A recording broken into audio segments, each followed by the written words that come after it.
Saya, Joko Widodo. Ini adalah kisah masa muda saya sewaktu memulai perjalanan hidup. Ini saya waktu kecil. Saya berasal dari kota Solo, Jawa Tengah. Saya anak sulung dari 4 bersaudara. 3 adik saya semuanya perempuan. Saya berasal dari keluarga biasa. Kami berulang kali pindah rumah kontrakan, rumah sederhana yang mampu dibayar Bapak untuk tempat tinggal kami sekeluarga.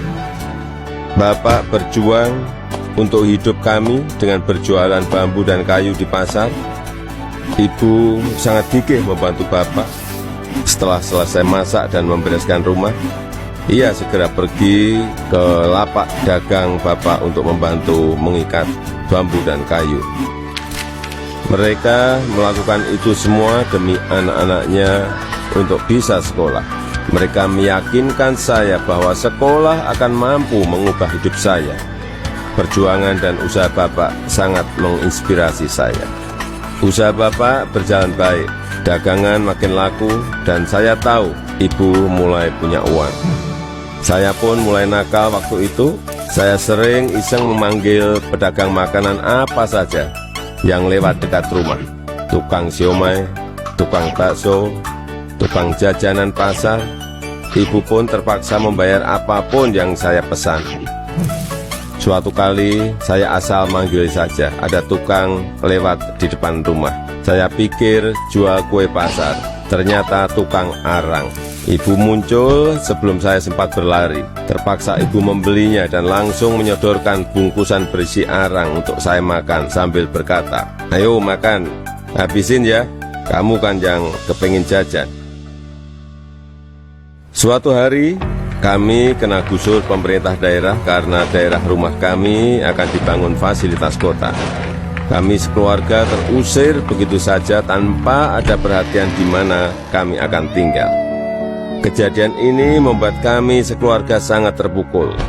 Kami terpaksa menumpang di rumah paman. Keadaan yang sulit membuat kami sekeluarga gigih berjuang lebih keras. Bapak menjadi sopir angkutan umum. Setelah sekolah, saya membantu ibu berjualan di pasar meneruskan usaha Bapak. Kami sekeluarga menjalani hidup tanpa mengeluh dan saling mengalirkan energi positif. Bersama-sama kami berjuang untuk tidak lagi menumpang. Kerja keras tidak pernah sia-sia. Bapak bisa membuka bengkel usaha kayu. Setelah beberapa tahun, akhirnya uang bisa terkumpul untuk membeli rumah sederhana. Tahun 1980, akhirnya saya memutuskan untuk kuliah di jurusan Teknologi Kayu, Kehutanan UGM. Saya memilih jurusan tersebut agar saya dapat belajar lebih mendalam tentang perkayuan. Saya ingin mengikuti jejak Bapak, ingin membangun bisnis kayu Bapak menjadi besar. Ini saya gondrong waktu kuliah, dan saya suka banget dengerin musik cadas dari Nazareth, Queen, Metallica, Judas Priest, Guns N' Roses. Saya juga hobi banget naik gunung. Gunung Lawu, Gunung Merapi, Gunung Merbabu, Gunung Kerinci, sudah saya daki. Menginjak masa penulisan skripsi di dekat akhir kuliah, saya sudah agak kalem. Akan menginjak dunia kerja, saya memutuskan untuk lebih serius. Saya bertemu dengan gadis bernama Iriana. Dia teman adik saya yang sering main ke rumah. Pertama curi-curi pandang, lama-lama jadi jatuh cinta. Iriana orangnya sederhana, dan itu yang saya suka. Pacaran waktu itu berat di ongkos tapi ringan di hati. Saya naik bus penuh sesak, bolak-balik Jogja Solo demi bertemu Iriana.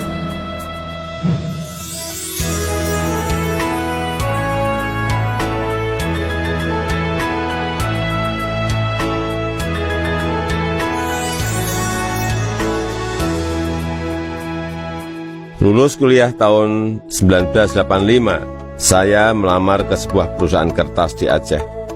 Setelah diterima, saya baru tahu akan ditempatkan di hutan rimba. Pekerjaan saya adalah mempersiapkan persemaian pinus untuk kemudian ditanam di lapangan di hutan-hutan yang gundul. Beberapa bulan setelah itu saya kembali ke Solo untuk menikahi Iriana dan menyiapkan keberangkatan kami ke Aceh.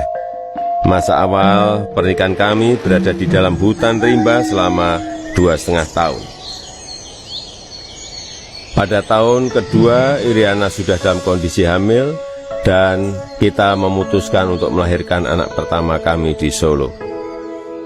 Kembali ke Solo, mulai ikut paman bekerja di pabrik mebel untuk mencari pengalaman.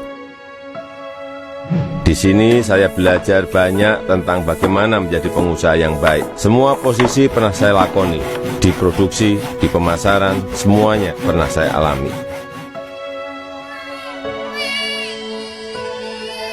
Tahun 1987, anak pertama saya lahir, Gibran Rakabuming.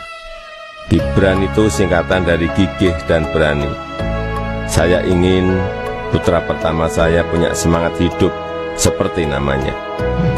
Lahirnya Gibran juga memicu saya untuk mendirikan perusahaan pertama saya yang bergerak di bisnis mebel dengan nama CV Rakabi.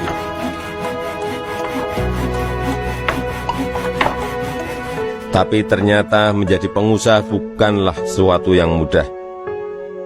Saya pernah habis ditipu. Barang sudah dikirim tapi tidak dibayar. Lalu orangnya menghilang. Kalau kita jatuh ya, harus bangkit lagi. Tidak lama setelah itu, saya mendapatkan pinjaman modal usaha. Dengan semangat untuk bangkit dan berkembang, saya bergerak cepat untuk mencari pesanan sampai luar negeri dengan cara ikut pameran-pameran mebel. Hasil usaha saya mulai terlihat, kantor tidak pernah sepi dari kunjungan pembeli. Di sini saya bertemu dengan pembeli dari Prancis bernama Bernard Jan. Dia yang memberi sebutan Jokowi untuk saya, untuk membedakan Joko Widodo dengan Joko-Joko lainnya yang banyak beliau kenal. Sejak saat itu, orang-orang lingkungan pengusaha mebel mulai memanggil saya Jokowi. 2 anak saya lahir setelah keadaan ekonomi keluarga membaik. Kahiyang Ayu dan Kaisang Pangarep. Saya ingin anak-anak saya mengenal sekolah kehidupan yang dilandasi perjuangan untuk mandiri, supaya mereka semua mampu membangun kehidupan yang kukuh. Keluarga adalah sumber kekuatan terbesar bagi saya. Saya yakin yang saya alami waktu muda sedang kalian alami sekarang. Tidak ada Jokowi hari ini jika tidak ada sejarah susah hidup saya. Teruslah berjuang mewujudkan mimpi-mimpi kalian. Mari kita terus bangun Indonesia maju.